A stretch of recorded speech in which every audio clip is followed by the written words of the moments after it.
السلام علیکم ورحمۃ اللہ وبرکاتہ۔ الحمد للہ رب العالمین، الصلاۃ والسلام علی رسولہ الکریم، اما بعد فاعوذ باللہ من الشیطان الرجیم، بسم اللہ الرحمن الرحیم۔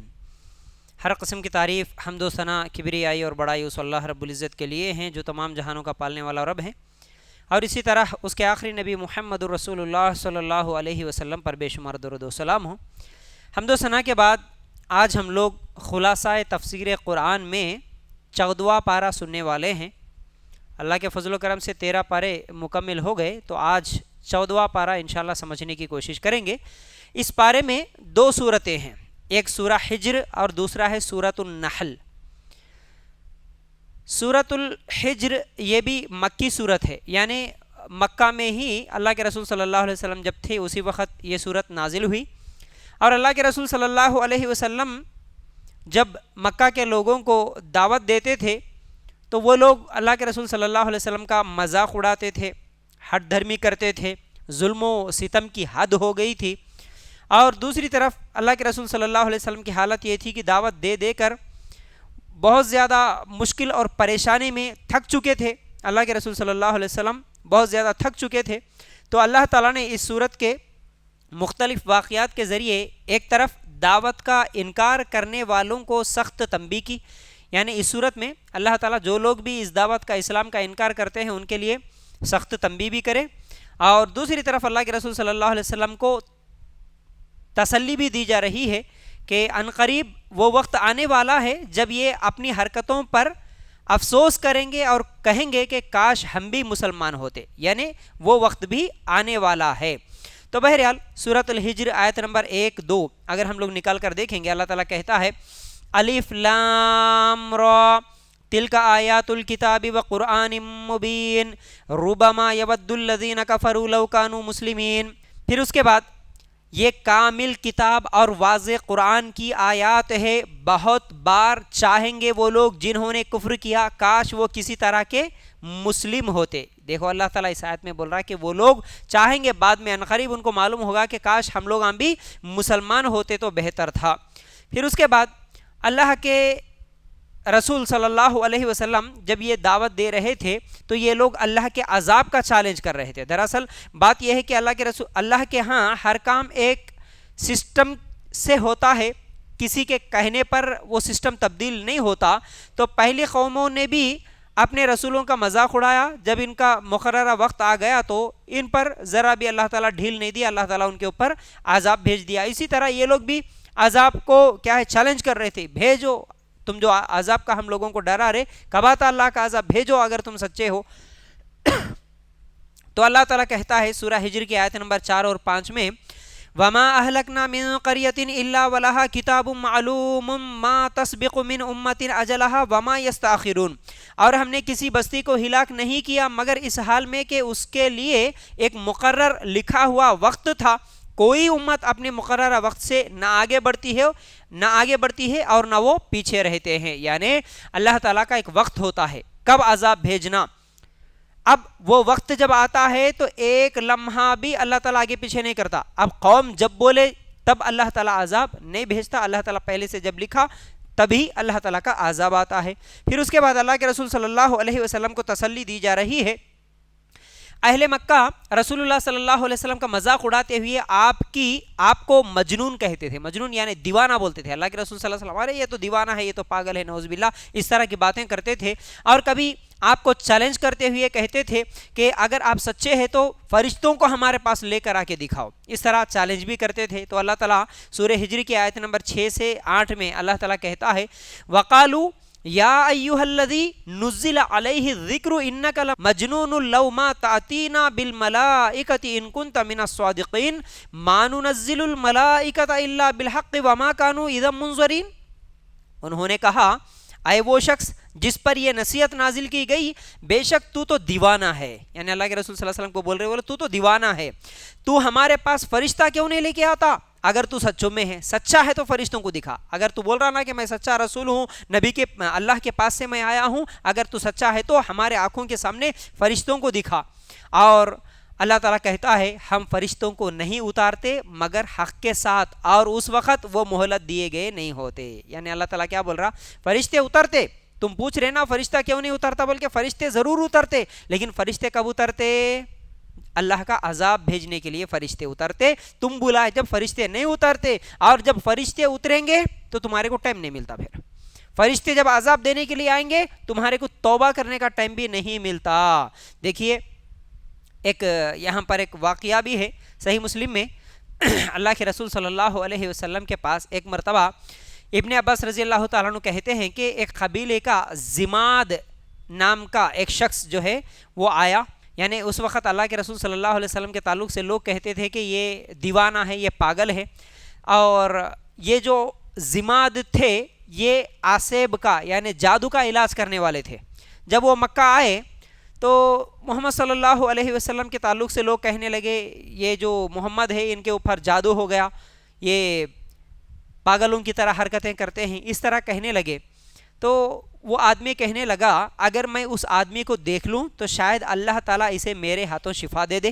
یعنی زماد کہتے ہیں کہ اللہ تعالیٰ میرے ہاتھوں سے شفا دے سکتا ہے کیونکہ میں علاج کرنے والا ہوں. کوئی بھی پاگل پن وغیرہ ہے، جادو وغیرہ ہے تو میں انشاءاللہ اس کو دور کرنے کی میں کوشش کروں گا. یعنی وہ ایک ڈاکٹر کی حیثیت سے تھے، وہ شفا جھاڑ پھونک وغیرہ کچھ تو بھی دم کرتے تھے، علاج کرنے والے تھے. تو آپ صلی اللہ علیہ وسلم سے وہ شخص ملا اور کہنے لگا اے محمد میں اس نظر نہ آنے والی بیماری کو زائل کرنے کے لیے دم کرتا ہوں. یعنی بولنے لگے کہ وہ جو بیماری ہے تمہیں نظر نہیں آ رہی، تمہارے اوپر جو جادو ہوا میں دم کرتا ہوں تو اللہ چاہے تو میرے ہاتھوں سے تمہیں شفا مل جائے گی. یعنی وہ پوچھنے لگا اے محمد تم کیا چاہتے ہیں، اگر آپ اجازت دیے تو میں تمہارے اوپر دم کرنا چاہتا ہوں. تو نبی کریم صلی اللہ علیہ وسلم نے خطبہ مسنونہ پڑھا. تو یہ بات سن کر اللہ کے رسول صلی اللہ علیہ وسلم خطبہ پڑھے. کون سا؟ جیسا کہ ہم عام طور پر پڑھتے ہیں ان الحمد للہ نحمدہ ونستعینہ ونستغفرہ، اس طرح اللہ کے رسول صلی اللہ علیہ وسلم خطبہ پڑھنا شروع کرے تو زماد کہنے لگا اپنے کلمات دوبارہ دہرائیے. یعنی وہ سن کر وہ جو علاج کرنے کے لیے آیا تھا وہ کہنے لگا جو تم پڑھے نا وہ دوبارہ دہراؤ، پھر ایک مرتبہ پڑھو. اللہ کے رسول صلی اللہ علیہ وسلم پھر پڑھے، پھر وہ کہتا ہے کہ پھر ایک مرتبہ پڑھو، میں پھر سے سننا چاہتا ہوں. اللہ کے رسول صلی اللہ علیہ وسلم پھر پڑھے، 3 مرتبہ یہ کلمات اس کے سامنے دہرائے. اس پر وہ کہنے لگا میں نے کاہنوں، جادوگروں، شاعروں سب کی بات کو سنا ہے. یعنی میں خود جادو کا علاج کرنے والا، میں کئی لوگوں کے پاس جا کے ان کی باتیں سنا. یعنی جادوگروں سے بھی میری ملاقات ہے، کاہنوں سے میری ملاقات ہے، اور کئی عامل بابا اس زمانے کے جو تھے ان سے میری ملاقات ہے. میں ان کی زبان سے ان کے کلمات سنا، انہوں کیا پڑھتے ہیں، انہوں کیسی بات کرتے ہیں. لیکن اس کے بعد کہنے لگا کہ ایسے کلمات، ایسی بات جو شاعروں میں نہیں ہے، جادوگروں میں نہیں ہے، کاہنوں میں نہیں ہے، جو آپ ابھی مجھے سنائیں، یہ بات سمندروں کی تہ تک پہنچ گئی ہے. اور کہنے لگا ہاتھ بڑھائیے، میں آپ صلی اللہ علیہ وسلم کے ہاتھ پر بیعت کرتا ہوں اسلام کی. یعنی جو اس نیت سے آیا تھا کہ میں علاج کرنے والا ہوں، اور اللہ کے رسول صلی اللہ علیہ وسلم کی زبان سے کلمات سننے کے بعد وہ خود اسلام قبول کر لیا، کیونکہ اس کو معلوم ہو گیا کہ یہ کلمات کسی شاعر کے، کسی عامل بابا کے، کسی جادوگر کے نہیں ہو سکتے، یہ صرف اللہ کا کلام ہو سکتا. اس کو سمجھ میں آ گیا. تو بہرحال وہ اس طرح اسلام قبول کر لیا. پھر اسی طرح اب اللہ تعالیٰ سورہ ہجر کی آیت نمبر 9 میں کہتا ہے انا نحن نزلنا الذکر وانا لہ لحافظون، بے شک ہم نے ہی یہ نصیحت نازل کی اور بے شک ہم اس کی ضرور حفاظت کرنے والے ہیں. دیکھیے آج کے اس 14ویں اور 15ویں پارے میں انشاءاللہ بہت ساری اہم باتیں آپ لوگوں کے سامنے آنے والی ہے، غور سے سننا. اب یہاں پر اللہ تعالیٰ کیا بول رہا؟ اس قرآن کو ہم نے نازل کیا، یعنی اللہ تعالیٰ نے ہی اس قرآن کو نازل کیا، اور اس کی حفاظت کی ذمہ داری بھی اللہ تعالیٰ لیا. تو اللہ تعالیٰ کیسے قرآن کی حفاظت کرتا ہے؟ اب دیکھو اللہ تعالیٰ نے قرآن مجید کی حفاظت اپنے ذمہ لی ہے، اور یہ حفاظت 3 حالاتوں میں ہے. کیسے؟ پہلی یہ ہے کہ اللہ تعالیٰ نے محمد صلی اللہ علیہ وسلم تک یہ بالکل محفوظ طریقے سے پہنچا. دراصل کافر کہتے تھے کہ محمد صلی اللہ علیہ وسلم پر کوئی شیطان آتا ہے جس طرح پیروں، فقیروں اور نجومیوں کے پاس شیطان آتا ہے. تو اس کے جواب میں اللہ تعالیٰ فرماتا ہے کیا؟ سورہ ہجر آیت نمبر 16 سے لے کر 18 تک وَلَقَدْ جَعَلْنَا فِي السَّمَاءِ بُرُوجًا وَزَيَّنَّاهَا لِلنَّاظِرِينَ وَحَفِظْنَاهَا مِنْ كُلِّ شَيْطَانٍ الرَّجِيمٍ. کیا کہتا ہے؟ یعنی یہ جو کافر ہے، مشرک ہے اس زمانے کے، وہ کہتے ہیں کہ اللہ کے رسول صلی اللہ علیہ وسلم کے پاس جو قرآن آتا ہے نا، اس قرآن کے بارے میں وہ لوگ کہتے تھے کہ اصل میں ان کے پاس کوئی شیطان آتا ہے جو یہ کلمات سکھا کے جاتا ہے۔ تو اللہ تعالیٰ کہتا ہے بے شک یقیناً ہم نے آسمان میں کئی برج بنائے اور اسے دیکھنے والوں کے لیے مزین کر دیا، یعنی آسمان میں جو ستارے ہیں وہ دیکھنے کے لیے ایک تو خوبصورت دکھتے ہیں، اور پھر ہم نے اسے ہر مردود شیطان سے محفوظ کر دیا۔ یعنی شیطان جب آسمان کی طرف چڑھتے ہیں کوئی بات اللہ کی سننے کے لیے، فرشتوں کی آپس میں باتیں سننے کے لیے، تو یہ جو ستارے ہیں یہ شیطانوں کو مارنے کے لیے اللہ تعالیٰ نے بنایا بولا۔ پھر اس کے بعد مگر جو سنی ہوئی بات چرا لے تو ایک روشن شعلہ اس کا پیچھا کرتا ہے۔ اگر کوئی شیطان اگر آسمان سے کوئی بات سن لیا تو پھر وہ شعلہ اس کا پیچھا کرتا ہے۔ تو یعنی ایک تو لوح محفوظ سے محمد صلی اللہ علیہ وسلم تک اس کے پہنچنے کا ایسا زبردست نظام کیا کہ اس میں کسی شیطان کا دخل دینا ممکن ہی نہیں ہے۔ یہ قرآن کی حفاظت کا ایک پہلا طریقہ۔ اللہ تعالیٰ کیسے حفاظت کرا؟ ایک تو لوح محفوظ میں جو قرآن ہے وہاں سے اللہ کے رسول صلی اللہ علیہ وسلم تک جو فرشتوں کے ذریعے قرآن پہنچتا ہے، اللہ تعالیٰ مکمل حفاظت کر لیا، کوئی شیطان اسے سن نہیں سکتا۔ پھر اسی طرح حفاظت کی دوسری حالت اللہ کے رسول صلی اللہ علیہ وسلم کا امت تک پہنچانا۔ نبی کریم صلی اللہ علیہ وسلم اپنی خواہش اور مرضی سے اس میں کسی قسم کی تبدیلی نہیں کر سکتے، یعنی محمد صلی اللہ علیہ وسلم بھی اپنی مرضی سے قرآن میں کوئی زیادتی نہیں کر سکتے، کمی نہیں کر سکتے۔ اس کے تعلق سے اللہ تعالیٰ سورہ حق آیت نمبر 44 سے 47 تک اللہ تعالیٰ کہتا ہے وَلَوْ تَقَوَّلَ عَلَيْنَا بَعْضَ الْأَقَاوِيلِ لَأَخَذْنَا مِنْهُ بِالْيَمِينِ ثُمَّ لَقَطَعْنَا مِنْهُ الْوَتِينَ فَمَا مِنْكُمْ مِنْ أَحَدٍ عَنْهُ حَاجِزِينَ۔ اور اگر وہ ہم پر کوئی بات بنا کر لگا دیتا تو یقیناً ہم اس کو دائیں ہاتھ سے پکڑتے، پھر یقیناً ہم اس کی جان کی رگ کاٹ دیتے، پھر تم میں سے کوئی بھی ہمیں اس سے روکنے والا نہ تھا۔ اللہ تعالیٰ خود بول رہا اگر محمد بھی اس قرآن میں زیادتی یا کمی کرتے تو اللہ تعالیٰ بول رہا کہ میں اس کو پکڑ لیتا ہوں اور اس کی رگ کاٹ دیتا ہوں، میں تم میں سے کوئی اس کو بچانے والا نہیں۔ اس طرح اللہ تعالیٰ دھمکی بھی دے رہا۔ تو محمد صلی اللہ علیہ وسلم اپنی مرضی سے زیادتی اور کمی بھی نہیں کر سکتے۔ یہ دوسرا حفاظت کا طریقہ ہے۔ پھر تیسرا حفاظت قرآن کی تیسری حالت محمد صلی اللہ علیہ وسلم کے بعد قیامت تک اس کا اصل حالت میں باقی رہنا۔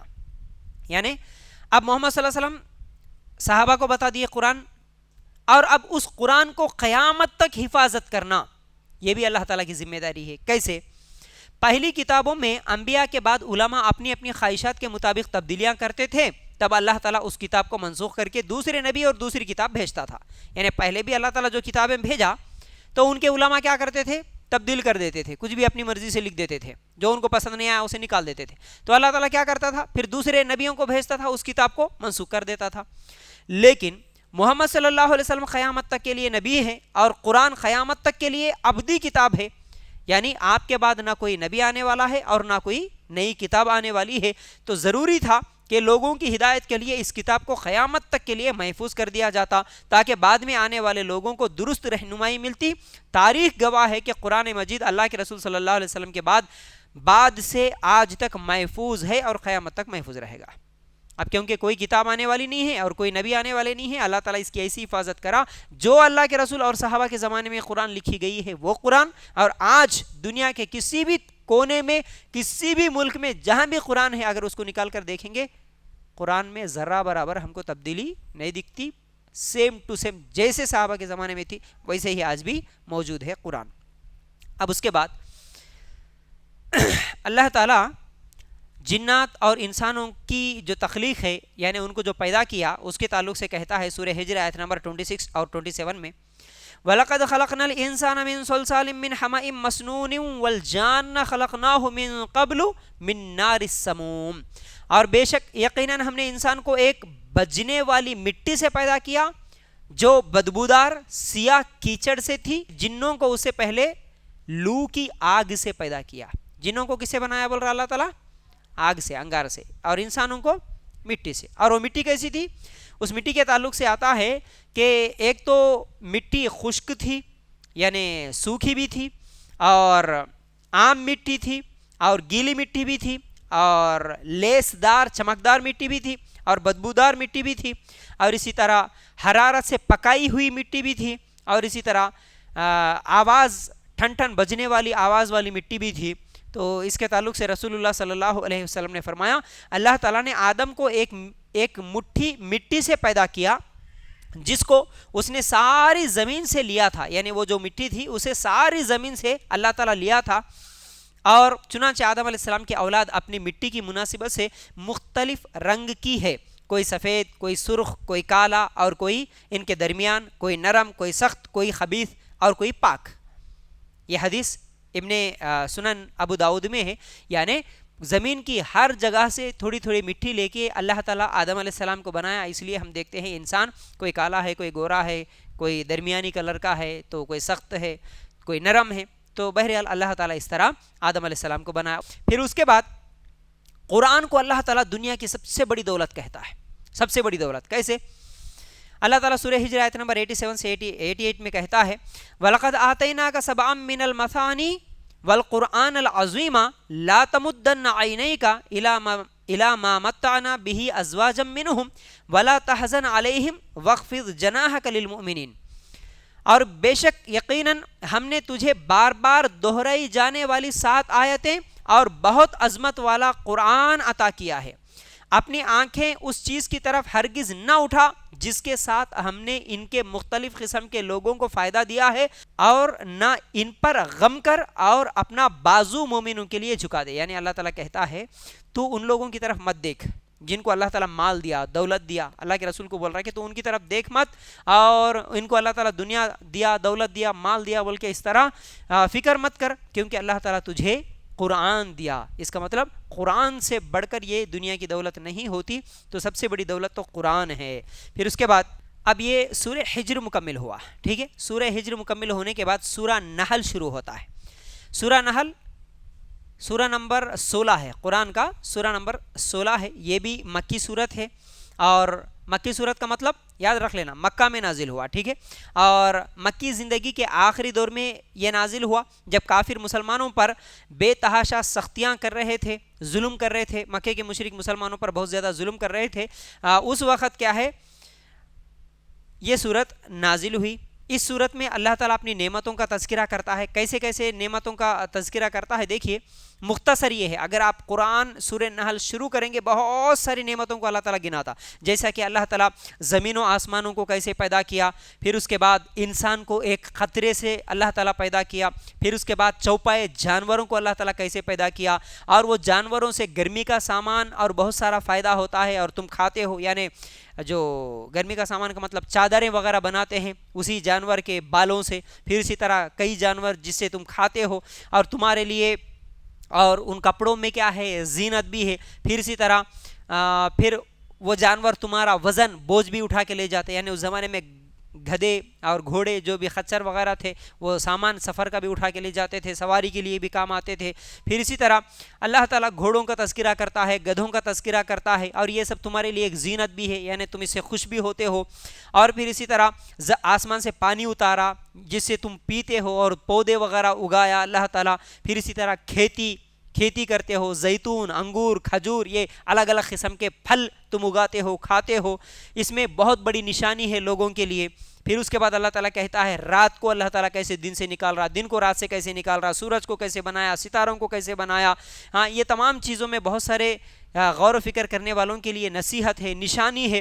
پھر اسی طرح سمندر کو اللہ تعالیٰ کیسے مسخر کر دیا، سمندر میں تمہارے لیے تازہ گوشت، مچھلیاں وغیرہ ملتی ہے، پھر اس میں سے تم کیا ہے کشتیاں بھی چلاتے ہو۔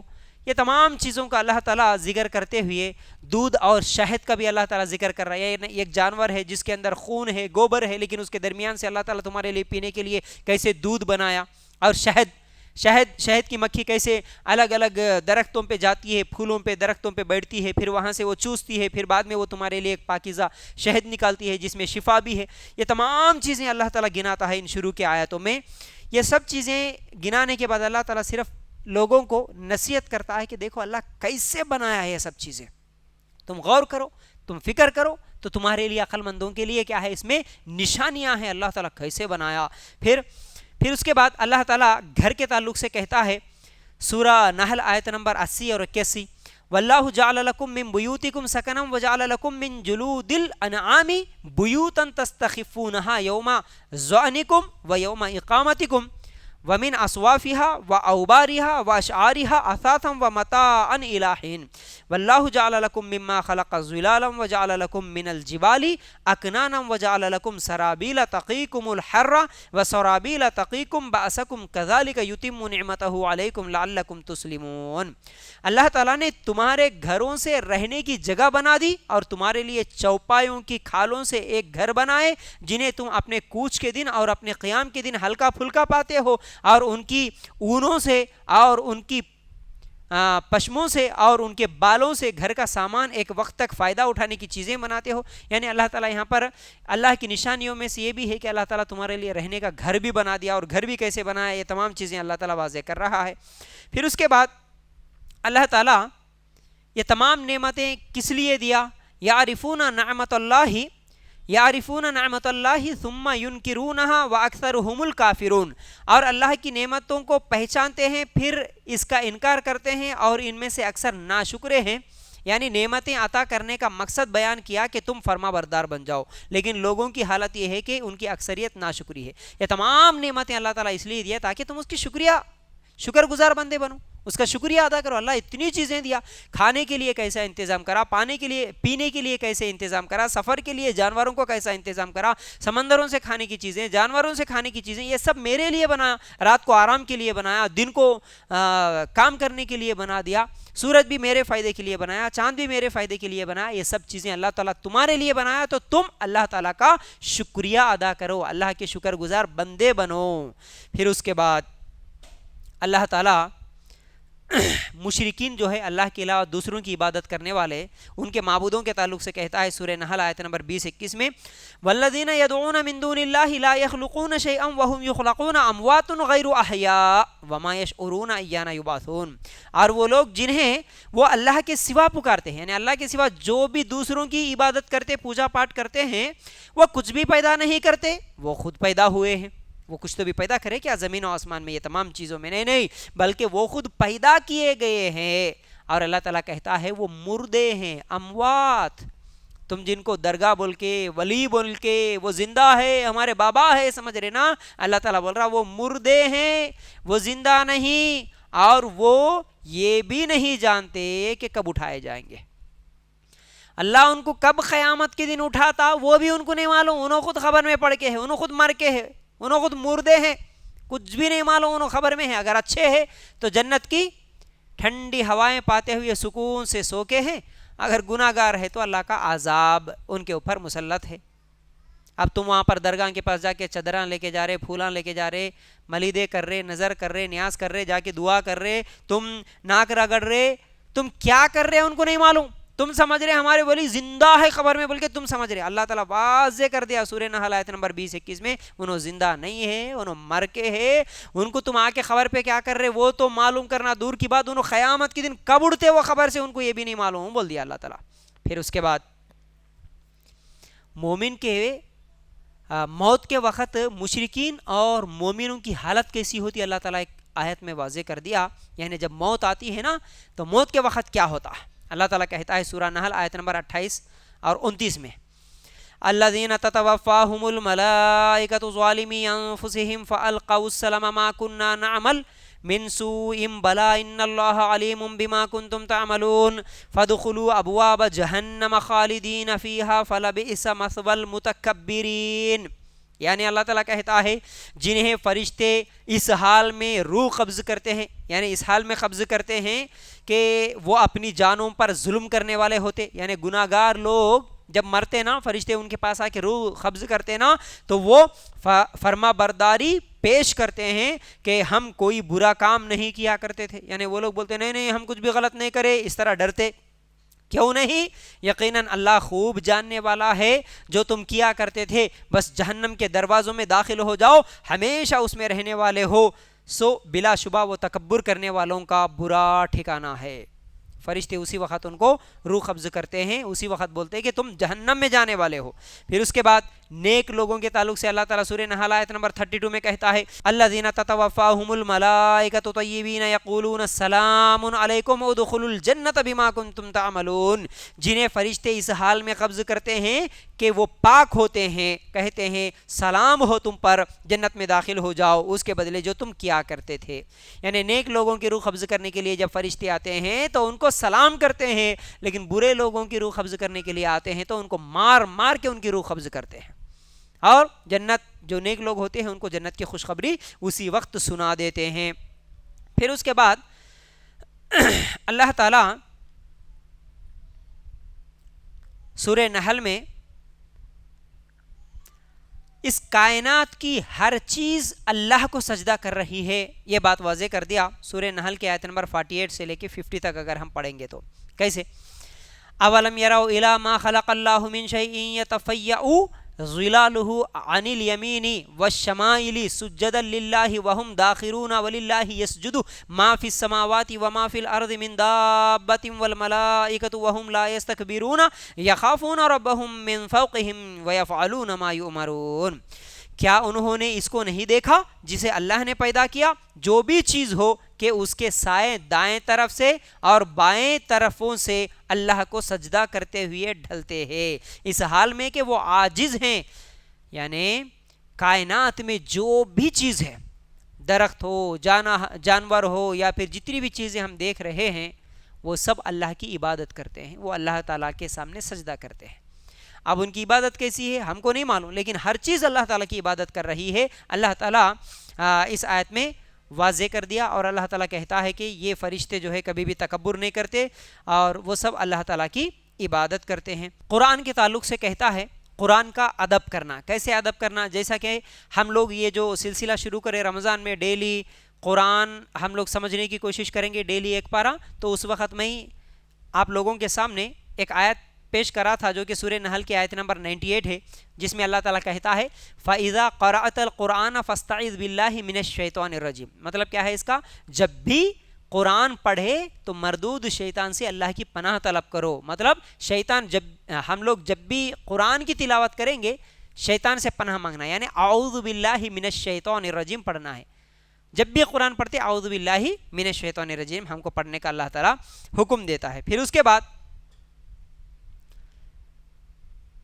ایک واقعہ آتا ہے یہاں پر، یعنی مجبوراً اگر کوئی کفریہ کلمہ کہہ دیتا ہے، یعنی کسی کو اگر زبردستی پکڑ کے تو ایسا بول، ہمارے معبودوں کے بارے میں بول، جیسا کہ آج بھی JSR کے نعرے لگاتے ہیں، پکڑ کے لوگوں کو، مسلمانوں کو زبردستی کرتے ہیں، بولنا اب تجھے، اس طرح اگر کوئی مجبور کرتا ہے، کوئی ہم کو مارنے کی، قتل کرنے کی دھمکی دیتا ہے، ایسے حالات میں اگر ہم زبان سے ان کے بھگوانوں کے بارے میں ہو یا پھر کوئی کفریہ جملہ، کوئی غلط جملہ اگر زبان سے نکال دیے، یا اللہ کو گالی دو بول کے اگر کوئی بول دیا، اللہ کے رسول کو گالی دو بول کے بول دیا، تو اگر مجبوری میں ہم اس طرح گالی دے دیے جان بچانے کے لیے، تو ہمارا کیا ہوگا؟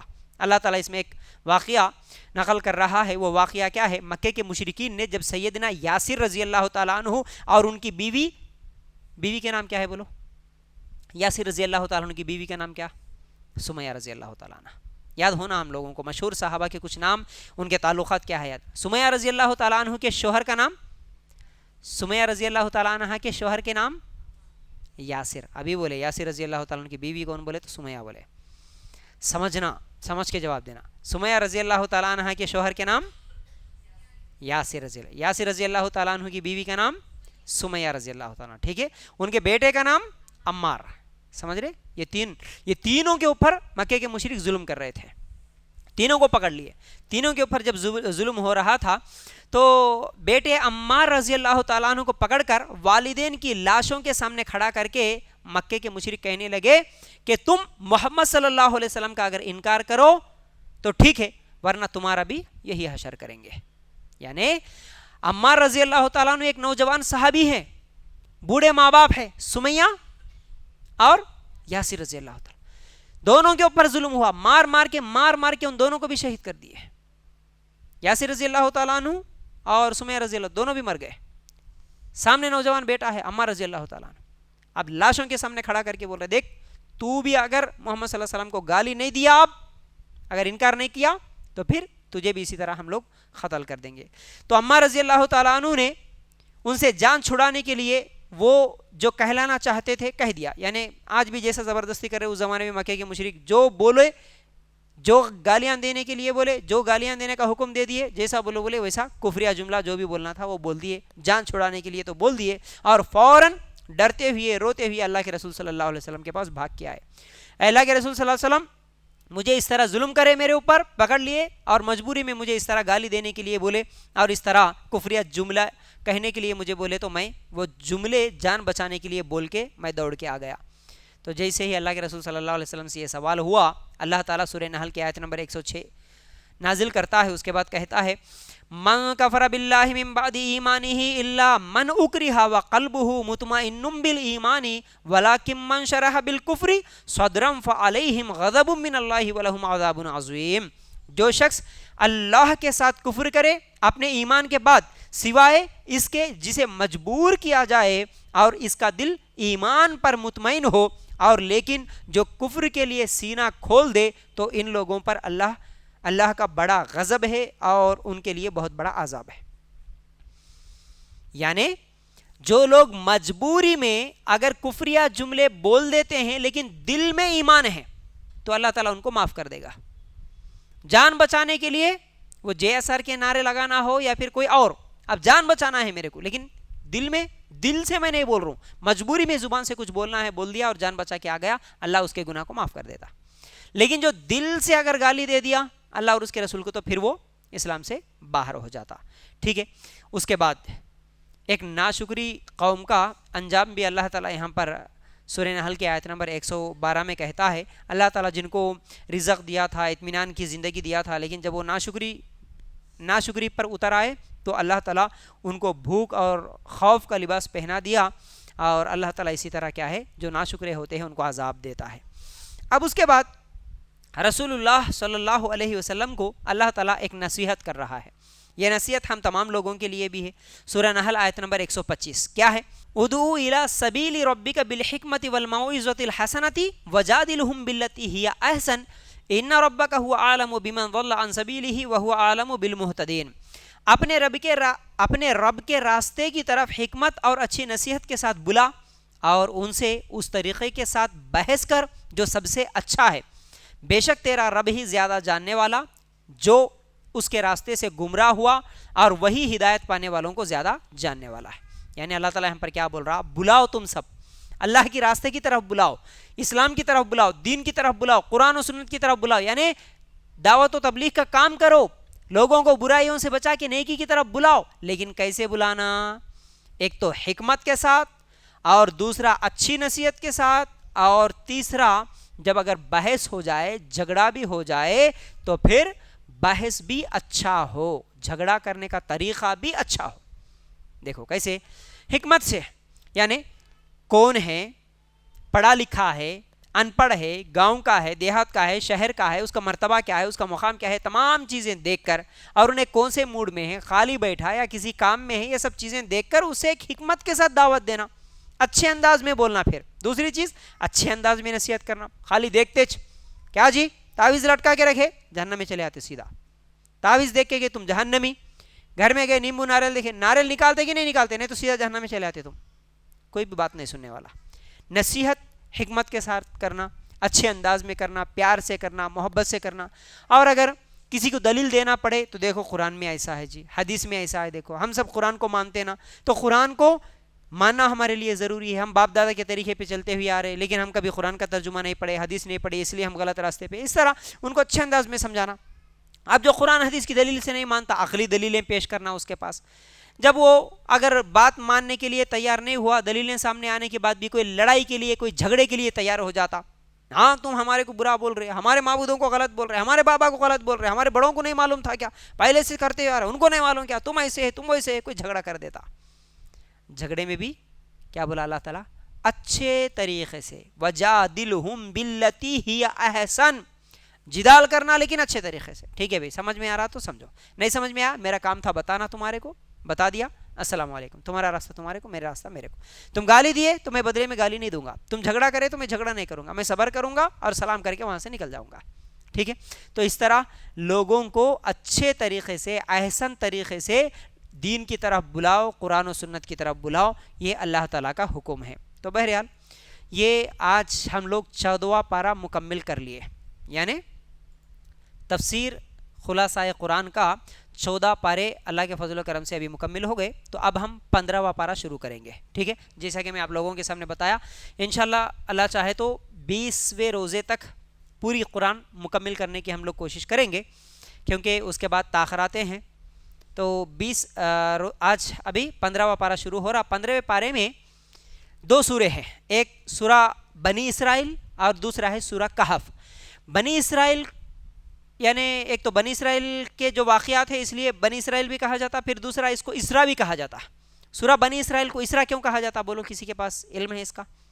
سورۃ الاسراء, معراج کا, ماشاءاللہ معراج کا واقعہ ہے جس کو اسراء و معراج بولتے ہیں نا. ہاں, معراج کا واقعہ بھی اس صورت میں ہے, اس لیے اس کو اسرا بھی کہا جاتا. دیکھیے سورہ بنی اسرائیل کو اسرا اس لیے کہا جاتا جیسا کہ معراج کا بھی تذکرہ ہے اور بنی اسرائیل کی تاریخ ان کا بھی بیان ہے, اس لیے اس کو بنی اسرائیل بھی کہا جاتا.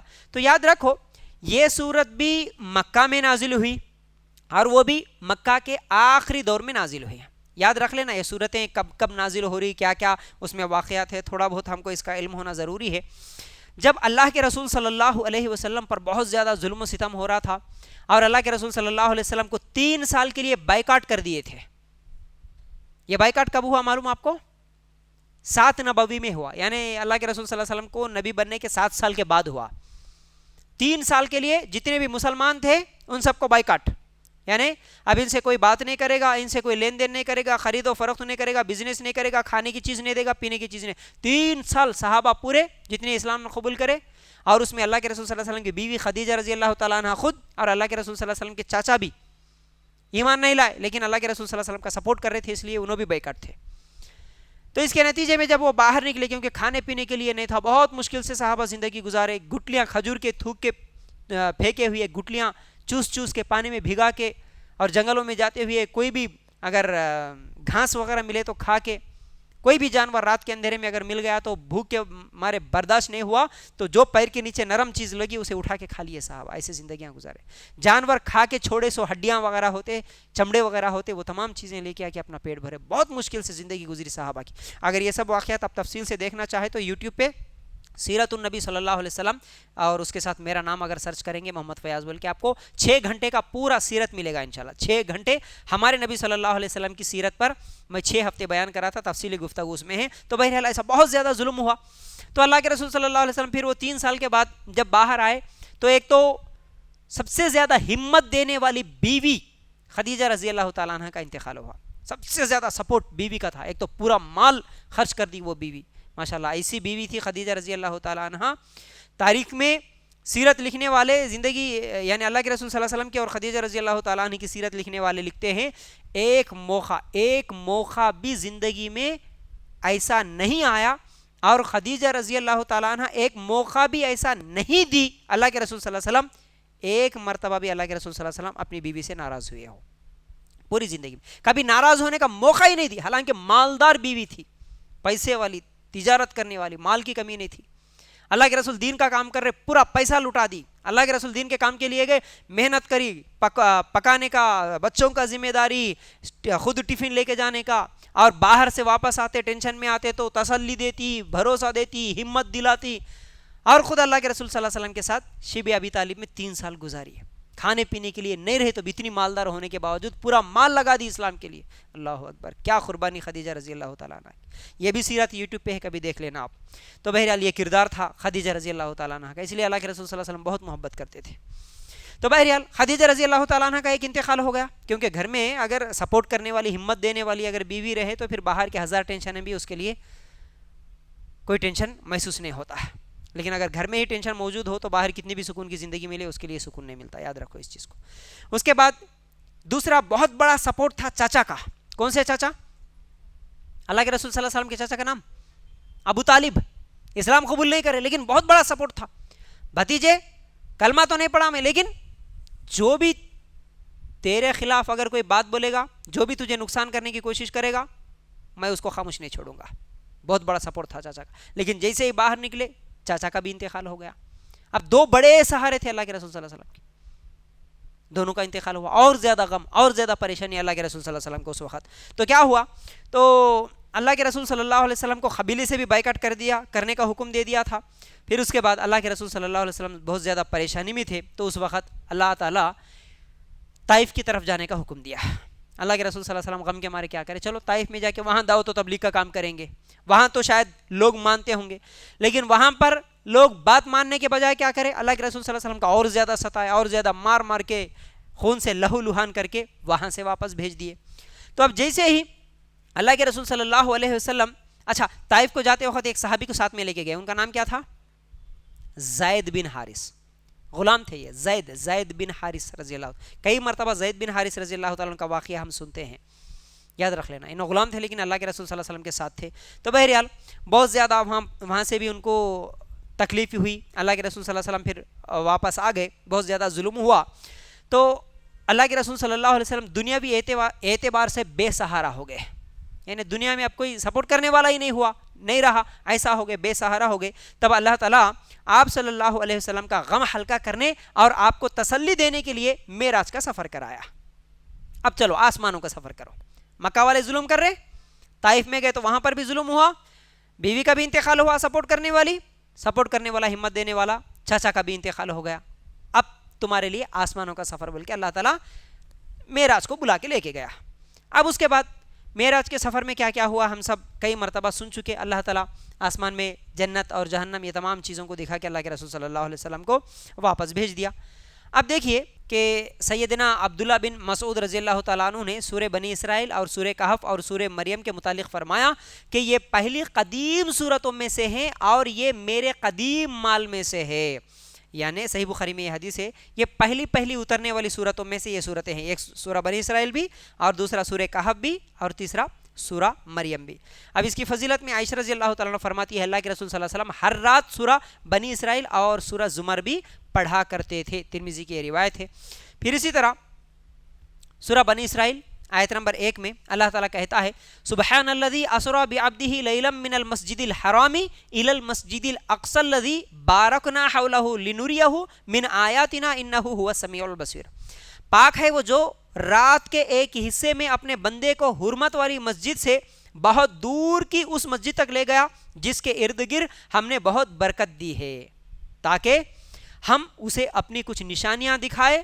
بلا شبہ وہی سب کچھ سننے والا اور سب کچھ دیکھنے والا ہے. دیکھو اللہ تعالیٰ کیا بول رہا، پاک ہے، اللہ تعالیٰ پاک ہے جو رات کے ایک حصے میں تھوڑی ہی دیر میں کیا کرا، اپنے بندے کو، کون بندہ؟ محمد صلی اللہ علیہ وسلم.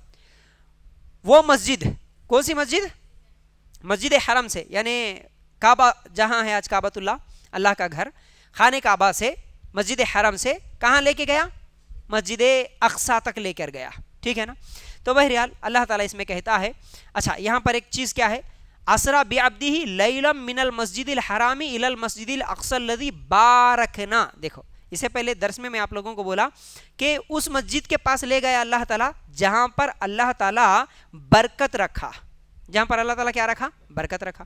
اب اس آیت کو شب معراج کے دن میں ایک دن ایسے ہی واکنگ کے لیے رات کو نکلتا ہوں تو ایک مسجد کے سامنے سے جا رہا تھا، شب معراج کی رات کو بیان کرنے والا یہی آیت بیان کرتے ہوئے بول رہا دیکھو اللہ تعالیٰ بول رہا نا مسجد اقصیٰ کے آس پاس برکت رکھا بول کے. وہ برکت کیا ہے؟ مسجد اقصیٰ کے پاس انبیاء کی خبریں ہیں تو وہ خبریں اصل میں برکت ہے بول کے تفسیر کر رہا تھا. تو اس طرح خبر پرستی کی دعوت، خبروں کے پاس جا کے جھکنے کی دعوت لوگان دیتے، اس طرح آیتوں کو بگاڑ کے لوگوں کے سامنے پیش کرتے ہیں. سمجھ رہے نا. تو بہرحال اب اس کے بعد ایک تو یہاں پر بیت المقدس پہنچ کر مسجد اقصیٰ کے تمام انبیاء کی اللہ کے رسول صلی اللہ علیہ وسلم امامت کرائی. یہ پورا واقعہ ہم کئی مرتبہ سنے میں آپ لوگوں کے سامنے. ٹھیک ہے. اب یہ تو پورا واقعہ ہے، کئی مرتبہ سنے ہم لوگ جانتے ہیں، اس لیے وہ واقعے کو چھوڑتے ہوئے آگے ہم لوگ سورہ بنی اسرائیل آیت نمبر 23 اور 24 اس کے بعد والی آیتیں انشاءاللہ ایک ایک کر کے پڑھیں گے. بڑی اہم آیت ہیں، اس میں ذرا غور سے سننا. اللہ تعالیٰ کہتا ہے وَقَضَىٰ رَبُّكَ أَلَّا تَعْبُدُوا إِلَّا إِيَّاهُ وَبِالْوَالِدَيْنِ إِحْسَانًا إِمَّا يَبْلُغَنَّ عِندَكَ الْكِبَرَ أَحَدُهُمَا أَوْ كِلَاهُمَا فَلَا تَقُل لَّهُمَا أُفٍّ وَلَا تَنْهَرْهُمَا وَقُل لَّهُمَا قَوْلًا كَرِيمًا وَاخْفِضْ لَهُمَا جَنَاحَ الذُّلِّ مِنَ الرَّحْمَةِ وَقُل رَّبِّ ارْحَمْهُمَا كَمَا رَبَّيَانِي صَغِيرًا. اللہ تعالیٰ کہتا ہے اور تیرے رب نے یہ فیصلہ کر دیا کہ اس کے سوا کسی کی عبادت نہ کرو اور ماں باپ کے ساتھ اچھا سلوک کرو. یہاں پر ماں باپ کی خدمت کرنے کا اللہ تعالیٰ ان کے ساتھ اچھا سلوک کرنے کا حکم دے رہا.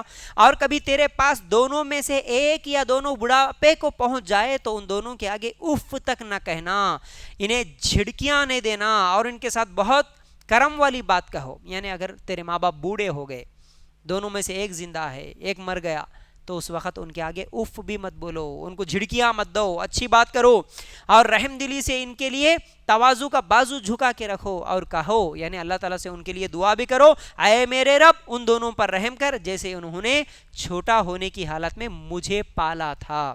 یہ دعا آج خاص طور سے ہمارے ماں باپ کے تعلق سے ہم سب کو کرنا چاہیے. وقر رب ارحمہما کما ربیانی صغیرہ, رب ارحمہما کما ربیانی صغیرہ, اس طرح دعائیں کرنا ماں باپ کے لیے. تو بہرحال اگر اس آیت کی میں تفصیل سے وضاحت کروں تو بہت زیادہ ٹائم لگ جاتا. سرسری طور پر یہی ہے کہ اس آیت میں اللہ تعالیٰ ماں باپ کو تکلیف نہ دو, ان کو جھڑکیاں مت دو, اور ان کے ساتھ حسن سلوک سے پیش آؤ بلا. پھر اس کے بعد اللہ تعالیٰ کہتا ہے سورہ بنی اسرائیل آیت نمبر 26 میں, وَآتِ ذَا الْقُرْبَى حَقَّهُ وَالْمِسْكِينَ وَابْنَ السَّبِيلِ, اور رشتہ داروں کو اور اس کا حق دو, اور مسافروں کو, مسکینوں کو, یعنی مسکینوں کو, رشتہ داروں کو اور مسافروں کو ان کا حق دو. کا مطلب انہوں اگر غریب ہے تو ان پر مال خرچ کرو اور رشتہ داری نبھا کے رکھو. پھر اس کے بعد ضرورت مندوں کا بھی ان کا حق ادا کرو. پھر اس کے بعد اللہ تعالیٰ کہتا ہے سورہ بنی اسرائیل آیت نمبر 27 میں, ان المبذرین کانوا اخوان الشیاطین وکان الشیطان لربہ کفورا, بے شک بیجا خرچ کرنے والے ہمیشہ سے شیطانوں کے بھائی ہے, اور شیطان ہمیشہ سے اپنے رب کا بہت ناشکرا ہے. یعنی بیجا خرچ کا مطلب کیا ہے؟ ان المبذرین اخوان الشیاطین, تبذیر کرنے والے, بیجا خرچ کرنے والے, یعنی فضول خرچیاں کرنے والے. اس میں اللہ تعالیٰ کہتا ہے فضول خرچی کرنے والے شیطان کے بھائی ہے. اب اس پر فضول خرچی کس کو بولتے؟ جس میں ہم لوگوں کا ضرورت, یعنی جس چیز میں ہماری ضرورت پوری ہوتی اس میں حد سے زیادہ خرچ کرنا, یہ فضول خرچی ہے. بھائی 1 لاکھ میں بچی کی شادی ہو سکتی ہے, 1000 میں بچی کی شادی ہو سکتی ہے, اس میں آپ 10 لاکھ کر رہے, 1 لاکھ کی جگہ 10 لاکھ کر رہے. 1 پکوان میں 2 پکوان میں ہو سکتا ہے, اس میں 4 پکوان کر رہے. یعنی تھوڑے سے کھانے میں ہماری گھر کی ضرورت پوری ہو سکتی ہے, آپ بہت زیادہ پکا کے پھر اس کو پھینکنے لگا رہے. یہ تمام چیزیں فضول خرچیاں. کون سی بھی چیز میں, خریدنے کی چیز میں, کپڑوں کی چیز میں, ہر چیز میں فضول خرچی سے بچو بولا اللہ تعالیٰ. دیکھو یہاں فضول خرچی سے اگر بچا کے تم غریبوں اور مسکینوں کی اگر مدد کرے, رشتہ داروں کی مدد کرے تو یہ فائدہ مند چیز ہے, لیکن فضول خرچی سے ہمیں بچنا چاہیے. مانگنے والوں کو دو, جیسا کہ سورہ بنی اسرائیل آیت نمبر 28 میں کہتا ہے, وَإِمَّا تُعْرِضَنَّ عَنْهُمُ ابْتِغَاءَ رَحْمَةٍ مِّن رَّبِّكَ تَرْجُوهَا فَقُل لَّهُمْ قَوْلًا مَّيْسُورًا, اور اگر کبھی تو ان سے بے توجہی کر ہی لے اپنے رب کی کسی رحمت کی تلاش کی وجہ سے جس کی تو امید رکھتا ہو, تو ان سے وہ بات کہہ جس میں آسانی ہو. یعنی مانگنے والوں کو دو, اگر کبھی دینے کی پوزیشن میں نہ ہو تو مانگنے والے کو بھی نرمی سے بات کرو. یعنی بھکاری کبھی آ گئے گھر پہ, فقیر کبھی آ گئے, کوئی مانگنے والے آ گئے, تو ان لوگوں کو بھی جھڑکیاں نہیں دینا. دینے کی پوزیشن میں ہے, طاقت ہے, مال ہے تو دو, نہیں دے سکتے تو ان کو اچھے انداز میں نرمی کے ساتھ, نہیں اماں نہیں ہے میرے پاس, میں نہیں دے سکتا, ابھی میرے پاس کچھ بھی نہیں ہے, بازو گھر کو جاؤ, بعد میں آؤ, اس طرح کچھ تو بھی بولو. لیکن مانگنے والوں کو جھڑکیاں, اے نکلو جی نکلو, اس طرح کی جھڑکیاں مت دو. اور بری باتیں گالیاں دینا یہ ناپسندیدہ ہے. اللہ تعالیٰ اس میں کہتا ہے طاقت ہے تو دو, نہیں تو نرمی کے ساتھ ان کو بھیج دو. اس کے برعکس وہ لوگ بھی ہوتے ہیں جو نہ کسی ضرورت مند کو دیتے ہیں اور نہ اپنی ذات پر خرچ کرتے ہیں. یعنی کچھ لوگ کنجوس ہوتے ہیں, غریبوں کو بھی نہیں دیتے. اب یہاں پر کچھ تو غریبوں کو نہیں دینے والے ہیں, اور کچھ لوگ تو ایسے ہیں جو اپنی ذات پہ بھی خرچ نہیں کرتے, اپنے اوپر بھی خرچ نہیں کرتے, خالی جما کے رکھ لیتے. کئی لکھ پتی کروڑ پتی لوگ ہوتے ہیں لیکن پیر میں چپل بھی نہیں پہنتے, ویسے ہی گھومتے, چپل پہن کے پھرے تو چپل بھی گھس جاتے, بلکہ اتنے کنجوس ہوتے. بیوی بچوں کو بھی نہیں دیتے, بہت ہے مال. جیسا کہ سورہ بنی اسرائیل آیت نمبر 29 اور 30 میں, اور نہ اپنا ہاتھ اپنی گردن سے بندھا ہوا کر لے اور نہ اسے کھول دے, پورا کھول دینا ورنہ ملامت کیا ہوا تھکا ہارا ہو کر بیٹھا رہے گا. بے شک تیرا رب رزق فراخ کرتا ہے جس کے لیے چاہتا ہے اور جس کے لیے چاہے تنگ کر دیتا ہے. بے شک وہ ہمیشہ سے اپنے بندوں کی پوری خبر رکھنے والا, خوب دیکھنے والا ہے. یعنی اپنے ہاتھوں کو باندھ کے رکھنے کا مطلب بالکل کنجوس بھی مت بنو اور بالکل پورا ہاتھ کھول کے ہے سونے سے پورا خرچ کرنے والے ایسا بھی مت بنو. بعد میں تمہارے کو پریشانی نہ اٹھانا پڑے, پھر تمہارے کو دوسروں سے مانگنے کی ضرورت نہ پڑے, ایسا بھی مت بنو. اللہ تعالیٰ اس میں ہم لوگوں کو واضح کر دیا, یعنی کنجوسی بھی مت کرو, عیاشی بھی مت کرو, اور اللہ پہ بھروسہ کرتے ہوئے اللہ کی راہ میں خرچ کرتے ہوئے رہو. پھر اس کے بعد اللہ تعالیٰ کہتا ہے سورہ بنی اسرائیل آیت نمبر 31, وَلَا تَقْتُلُوا أَوْلَادَكُمْ خَشْيَةَ إِمْلَاقٍ نَحْنُ نَرْزُقُهُمْ وَإِيَّاكُمْ إِنَّ قَتْلَهُمْ كَانَ خِطْئًا كَبِيرًا. اور اپنی اولاد کو مفلسی کے ڈر سے قتل نہ کرو, ہم ہی انہیں بھی رزق دیتے ہیں اور تمہیں بھی, بے شک ان کا قتل ہمیشہ سے بہت بڑا گناہ ہے.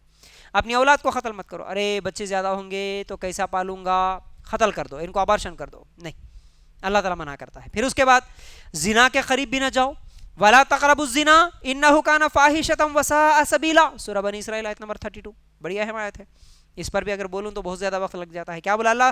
زنا کے قریب نہ جاؤ, بے شک وہ ہمیشہ بڑی بے حیائی اور برا راستہ ہے. مطلب زنا کرنے والے کہیں پر زنا کر رہے تو کوئی قریب جاتے ہیں کیا؟ نہیں, اللہ تعالیٰ منع کر رہا نا, زنا کے قریب مت جاؤ کا مطلب وہ تمام چیزیں جن کے دیکھنے, جن کے سننے سے تمہارے دل میں بھی, یا جن کے پڑھنے سے کسی بھی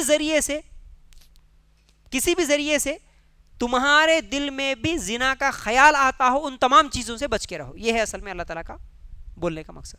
یعنی اگر کوئی فلم دیکھا, وہ فلم میں کوئی لو سٹوری دیکھا, اب اس میں کوئی زنا کا سین دیکھا, کوئی ننگی تصویر دیکھا, کوئی بھی غلط چیز دیکھا, یا کوئی ایسا گانا سنا جس کی وجہ سے تمہارے دل میں خیال آیا, کوئی فوٹو دیکھا جس کی وجہ سے زنا کرنے کا خیال آیا, تو ایسے تمام چیزیں, ایسی تمام کتابیں, ایسی تمام فلمیں, ایسی تمام گانے, یہ تمام چیزیں اور ایسی تمام شاعریاں جس کے ذریعے سے تمہارے دل میں بھی زنا کا خیال آتا ہو, ان تمام چیزوں سے بچو, بولا اللہ تعالیٰ اس آیت میں. وَلَا تَقْرَبُوا الزِّنَا, یہ بہت بڑا فحاشی والا کام ہے, یہ بے حیائی والا کام ہے, یہ برا راستہ ہے. پھر اس کے بعد اللہ تعالیٰ کہتا ہے وَلَا تَقْتُلُوا النَّفْسَ الَّتِي حَرَّمَ اللَّهُ إِلَّا بِالْحَقِّ, اور اس جان کو قتل مت کرو جسے اللہ تعالیٰ نے حرام کیا مگر حق کے ساتھ. یعنی قتل کرنا یہ تو بہت بڑا گناہ ہے, تو قتل بھی مت کرو. پھر اسی طرح آگے اللہ تعالیٰ کہتا ہے وَلَا تَقْرَبُوا مَالَ الْيَتِيمِ إِلَّا بِالَّتِي هِيَ أَحْسَنُ حَتَّى يَبْلُغَ أَشُدَّهُ. سورہ بنی اسرائیل آیت نمبر 34. اور یتیم کے مال کے قریب نہ جاؤ مگر اس طریقے سے جو سب سے اچھا ہو, یہاں تک کہ وہ اپنی جوانی کو پہنچ جائے. یتیموں کے مال, جیسا کہ سے پہلے بھی میں واضح کر دیا, اگر کسی کے بھائی کا انتقال ہو گیا, اس کے جو بچے تھے یتیم تھے, بھائی کی پراپرٹی میں ان کا جو حصہ ہے ان کو دے دینا, لیکن یتیموں کا مال نہیں کھانا. پھر اس کے بعد وَأَوْفُوا بِالْعَهْدِ إِنَّ الْعَهْدَ كَانَ مَسْئُولًا, اور عہد پورا کرو, وعدہ کرے تو وعدہ بھی پورا کرو, بول رہا اللہ تعالیٰ. پھر اس کے بعد ناپ تول پورا کرو, جیسا کہ سورہ بنی اسرائیل آیت نمبر 35, ماپ کو پورا کرو, جب ماپو اور سیدھی ترازو کے ساتھ وزن کرو, یہ بہترین ہے اور انجام کے لحاظ سے بہت زیادہ اچھا ہے.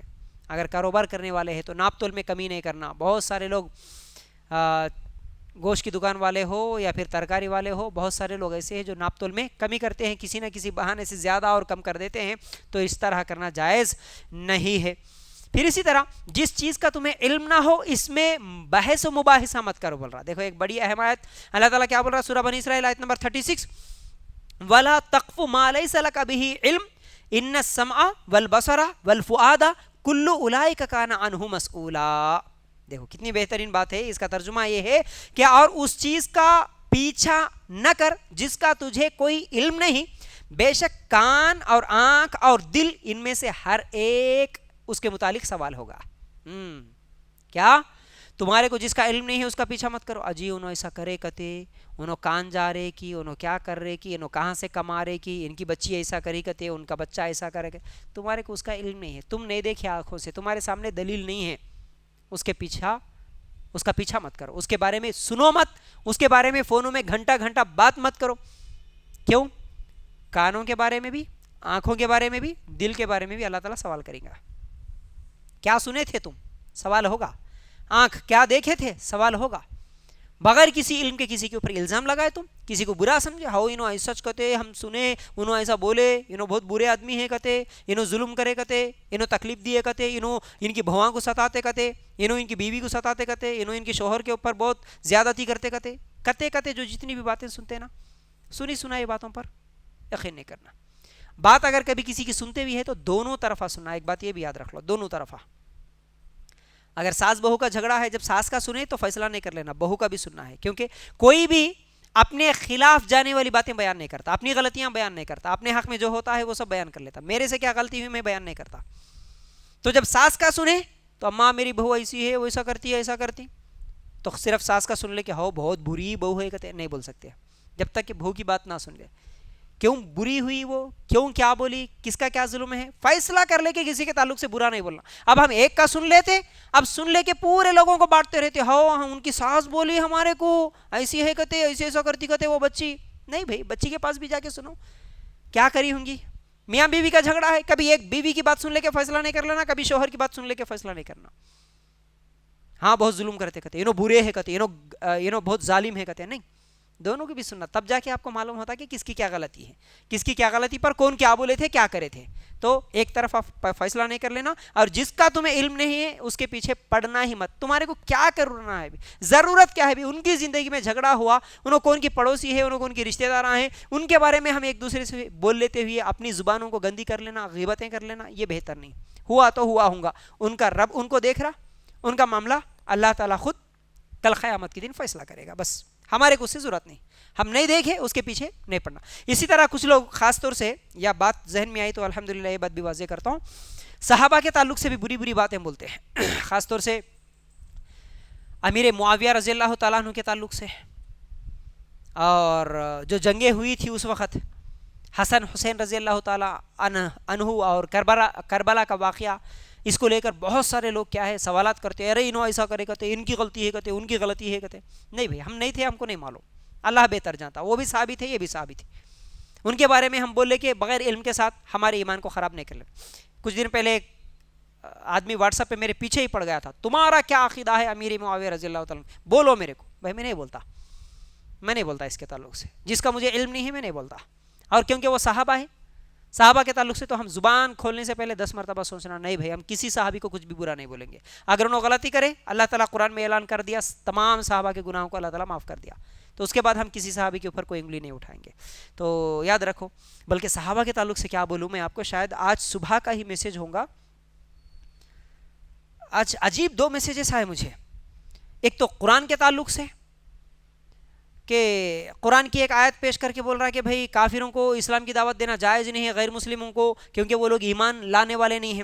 سورہ بقرہ میں آیت ہے نا, تمہارا ان کو بولنا نہ بولنا دونوں برابر ہے, ان کے دل سخت ہو گئے, یہ ایمان لانے والے نہیں ہیں. اللہ تعالیٰ کچھ خاص لوگوں کے بارے میں بولا. اب وہ آیت کا ایک ریل بنا کے واٹس ایپ گروپ میں شیئر کرتے ہیں لوگ, اور ایک بھائی میرے کو وہی ویڈیو شیئر کر کے بول رہا کہ فیاض بھائی دیکھو اس طرح یہاں پر بول رہے, یہ صحیح ہے کیا؟ ارے بھائی کون سی آیت, کب نازل ہوئی, کس کے لیے نازل ہوئی, کچھ بھی نہیں معلوم, بس خالی ترجمہ اس میں بیان کر دیا اور آیت پڑھ دیا, بول رہا ہے کہ کسی کو اسلام کی دعوت ہی نہیں دینا, دعوت و تبلیغ کا کام نہیں کرنا. اور اسی طرح ایک اور بھی میسیج آیا تھا, ذہن سے نکل رہا, پتہ نہیں وہ صحابہ کے تعلق سے ہی ایسا کچھ تو بھی تھا. میں بولا کہ زبانیں بند رکھو, اپنا ایمان خراب مت کرو. صحابہ کے تعلق سے تھا وہ کچھ واقعہ, صحابہ کے اوپر جھوٹا الزام لگانا اس طرح کا, صحابہ ایسا کرے تھے, کہتے صحابہ ایسا بولے تھے, کہتے نعوذ باللہ. تمہارے کو نہیں معلوم ہے تو خاموش رہو بس. تو اس طرح جھوٹی باتیں نہیں بولنا, خاص طور سے لوگوں کے بارے میں ہو یا صحابہ کے بارے میں. ہاں اگر آپ کے پاس علم ہے, آپ قرآن پڑھے, حدیث پڑھے, آپ کے پاس دلیل ہے, یا لوگوں کے جھگڑوں میں اگر آنکھوں سے آپ دیکھیں حقیقت میں کس کی کیا غلطی ہے, تب جا کے آپ کسی کے بارے میں برا بولو. تو بغیر دیکھے کہ, بغیر علم کے, بغیر دلیل کے کسی کے بارے میں برا بھلا نہیں کہنا. تو آخر میں اللہ تعالیٰ کہتا ہے سورہ بنی اسرائیل آیت نمبر 39-38, یعنی اتنی دیر سے ہم اخلاق کے بارے میں سنتے آ رہے, ماں باپ کے ساتھ اچھا سلوک کرو, رشتہ داروں کے ساتھ اچھا سلوک کرو, مسکینوں کے ساتھ, غریبوں کے ساتھ, کنجوسی بھی مت کرو, فضول خرچی بھی مت کرو. اور کیا کیا بولا اللہ تعالیٰ, اب تک سنے سو باتیں بولو کچھ تو بھی. ناپ تول میں کمی مت کرو, وعدہ کرے تو وعدہ خلافی مت کرو, زنا کے قریب بھی مت جاؤ. یہ سب سنے نا جی. ہاں تو یہ سب چیزیں بولنے کے بعد اللہ تعالیٰ کہتا ہے, ایک تو یہ سب اخلاقیات بولنے کے بعد تمہارے کانوں, آنکھوں اور دل کے بارے میں بھی کل قیامت کے دن سوال ہوگا. اس کے بعد اللہ تعالیٰ قرآن کے تعلق سے سورہ بنی اسرائیل آیت نمبر 82 میں کہتا ہے, وَنُنَزِّلُ مِنَ الْقُرْآنِ مَا هُوَ شِفَاءٌ وَرَحْمَةٌ لِّلْمُؤْمِنِينَ وَلَا يَزِيدُ الظَّالِمِينَ إِلَّا خَسَارًا. اور ہم قرآن میں سے تھوڑا تھوڑا نازل کرتے ہیں جو ایمان والوں کے لیے سراسر شفا اور رحمت ہے، اور وہ ظالموں کو خسارے کے سوا کسی چیز میں زیادہ نہیں کرتا. یعنی یہ قرآن جو تھوڑا تھوڑا تیرے پاس نازل ہو رہا ہے، اس میں ایمان والوں کے لیے شفا ہے. یعنی قرآن شفا بھی ہے، بیماریوں کے لیے بھی شفا ہے، جادو جنات کے لیے بھی شفا ہے، اور جسمانی بیماریوں کے لیے بھی یہ شفا ہے. اس لیے خاص طور سے سورہ فاتحہ، سورہ اخلاص، سورہ فلق، سورہ ناس، یہ صورتیں کیا ہے؟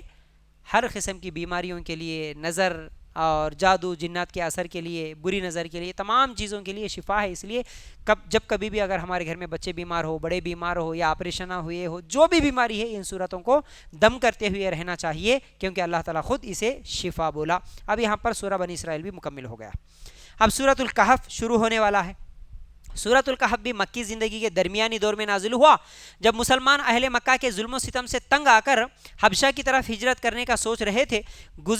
گزشتہ صورت میں ہجرت کی دعا کرنے کا حکم دیا، اور اس صورت میں پہلی امت کے نوجوانوں کی ہجرت کا واقعہ بیان کر کے بتایا کہ اہل مکہ کے ظلم نہ پہلا ظلم ہے، اور ان کا ظلم و ستم نہ پہلا ستم ہے، بلکہ مسلمانوں کی ہجرت کی کوئی یہ پہلی ہجرت ہے. یعنی اہل مکہ کا ظلم کوئی پہلا ظلم نہیں ہے، اور مسلمانوں کا ہجرت کرنا کوئی پہلا ہجرت نہیں ہے. شروع سے ظلم کافروں کا اور ہجرت مسلمانوں کا شعار رہا ہے. مطلب شروع سے ہی مسلمانوں پر ظلم کرنا یہ کافروں کا کام رہا، اور شروع سے ہی گھروں کو چھوڑ کے ایمان بچانے کے لیے ہجرت کرنا یہ مسلمانوں کا کام رہا. ایک تو ہجرت ہے ہجرت مدینہ، یعنی اللہ کے رسول صلی اللہ علیہ وسلم کا مکہ چھوڑ کے، صحابہ کا، اللہ کے رسول اور صحابہ کا مکہ چھوڑ کے مدینہ جانا، یہ ہجرت ہے. اس سے پہلے بھی ایک ہجرت ہوئی تھی. کون سی ہجرت؟ صحابہ مدینہ سے پہلے بھی ایک جگہ ہجرت کرے. کدھر کرے تھے؟ نہیں معلوم. حبشہ کی طرف ہجرت کرے تھے. سیرت اگر ہمیں اچھی طرح یاد ہو، ہمارے نبی کی زندگی اگر ہمیں اچھی طرح یاد ہو، تو پھر ان سوالوں کا آسان طریقے سے ہم جواب دے سکتے ہیں. ہمارے صحابہ کیا کیا کرے تھے؟ حبشہ کی طرف ہجرت کرے. ابھی میں پڑھا بھی یہاں پر، اللہ تعالیٰ مکہ میں جو ظلم ہو رہا اس وقت یہ آیت نازل کرا، یہ سورت نازل کرا.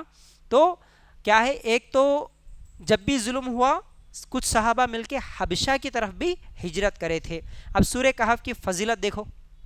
ابو درداء رضی اللہ تعالیٰ عنہ سے روایت ہے، اللہ کے رسول صلی اللہ علیہ وسلم نے فرمایا، جس شخص نے سورہ کہف کی ابتدائی 10 آیات حفظ کر لی، اسے دجال کے فتنے سے محفوظ رکھا جائے گا. صحیح مسلم کی روایت. معلوم ہے دجال کون ہے؟ کہاں ہے؟ آتا وہ قیامت سے پہلے. کہاں ہے نہیں معلوم، لیکن دجال کے فتنے سے محفوظ رہنا بولے تو کیا کرنا؟ ہاں، اللہ کے رسول صلی اللہ علیہ وسلم نے فرمایا سورہ کہف پڑھا کرو.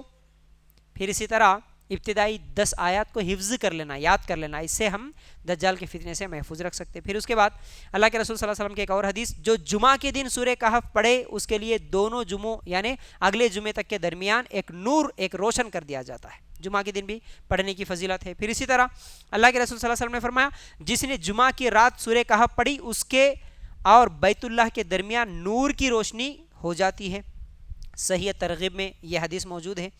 تو بہرحال اب یہاں پر اس سورت کا نام اصحاب کہف، جو اصحاب کہف کے نام پر رکھا گیا، اس میں ایک واقعہ آ رہا، اصحاب کہف بول کے کچھ نوجوانوں کا واقعہ آ رہا، ان کے نام پہ اس سورت کا نام سورہ کہف رکھا گیا. ایک بادشاہ عیسیٰ علیہ السلام کے پیروکاروں پر بہت ظلم کرتا تھا. یعنی پہلے زمانے کا ایک واقعہ ہے، ایک بادشاہ آیا جو عیسیٰ علیہ السلام کو ماننے والوں پر بہت زیادہ ظلم کرتا تھا. تو وہاں پر کچھ نوجوان مسلمان ہوئے تھے. نوجوانوں کا یہ واقعہ ہے. اب وہ پورا واقعہ پڑھتے ہوئے اگر میں آپ کو سنایا تو بہت زیادہ وقت لگ جاتا، تو مختصر وہ واقعہ میں آپ لوگوں کے سامنے رکھ رہا ہوں. کچھ نوجوان، خاص طور سے نوجوانوں کا ذکر کرتے ہوئے اللہ تعالیٰ کہا چند نوجوان وہاں پر مسلمان بنے، یعنی چند نوجوان اسلام قبول کر لیے، مسلمان ہوئے. اب انہیں خطرہ پیدا ہوا کہ بادشاہ انہیں سنسار کر دے گا. ان کو ڈر ہوا کہ یہ ظالم ہے بادشاہ، یہ کیا ہے، ظلم کرنے والا ہے، ہمیں پھر مار دے گا، ہمیں قتل کر دے گا. تب انہوں نے رات کے اندھیرے میں ہجرت کی. دیکھو، ہجرت کرنے سے پہلے اللہ تعالیٰ اللہ کے رسول صلی اللہ علیہ وسلم کو یہ اشارے دے رہا. مکہ کی زندگی میں یہ سورت اتار کر دیکھو، ہجرت کرنا یہ تمہارے لیے کوئی نیا کام نہیں ہے. پہلے کے امت میں بھی کافروں کا کام ظلم کرنا تھا، مسلمانوں کا کام ایمان بچانے کے لیے ہجرت کرنا تھا۔ دیکھو یہ نوجوان بھی ہجرت کرے، راتیں رات وہاں سے نکلے۔ جب صبح ہونے لگی تو وہ ایک اندھیرے غار میں جا کر چھپ گئے۔ رات ہو گئی تو پھر سفر شروع کرے، یعنی رات کو کیا ہے سفر کر رہے، صبح میں کیا ہے ایک غار میں چھپ گئے۔ مگر اللہ تعالیٰ نے انہیں وہیں پر سلا دیا، اور اس غار میں 300 سال تک اللہ تعالیٰ ان کو سلا دیا۔ کتنے سال؟ اللہ تعالیٰ بول رہا وہ نوجوان جس غار میں چھپے تھے اس میں اللہ تعالیٰ ان کو ایسا سلایا کہ 300 سال ہو گئے وہ وہیں پر سو گئے۔